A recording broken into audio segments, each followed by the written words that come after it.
Well, as an alternative to hitting a punch shot when we're trying to take a little bit of distance off, I'd like to encourage you to practice what I call the quiet swing. Now, what I'm looking at here is a middle distance shot, maybe that you would normally pay an 8 iron for. You might be punching in with a 7, but I'd like you to consider taking a 6 or maybe even a 5. I've got a 5 iron here. So I'm looking that I'm going to make a swing that really more resembles the length of a pitching swing to send the ball about 130 yards. Now, where, you might ask, is this shot useful? Seaside golf, where it's windy, we're trying to keep it down, because again, if you punch it, you tend to impart a lot of backspin, and on this one, we just want it floating in, and that's what you'll find happens with it.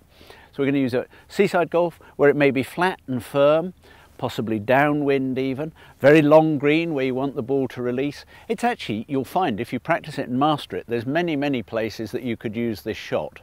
Now, to actually play the shot, there's not many changes that we're going to make.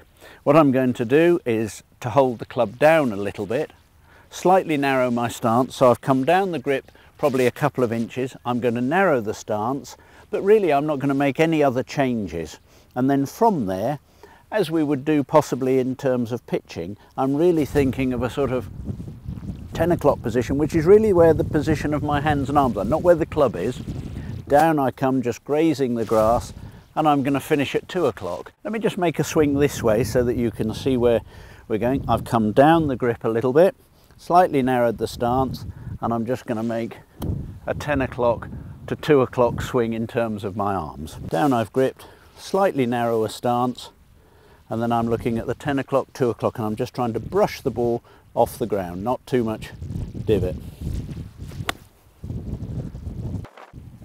I quite like that. As you can see, just a little graze of the grass, push him on his way. This does take a bit of practice, but if you can master that, it'll give you more distance control, more height control, and it may actually help your pitching too.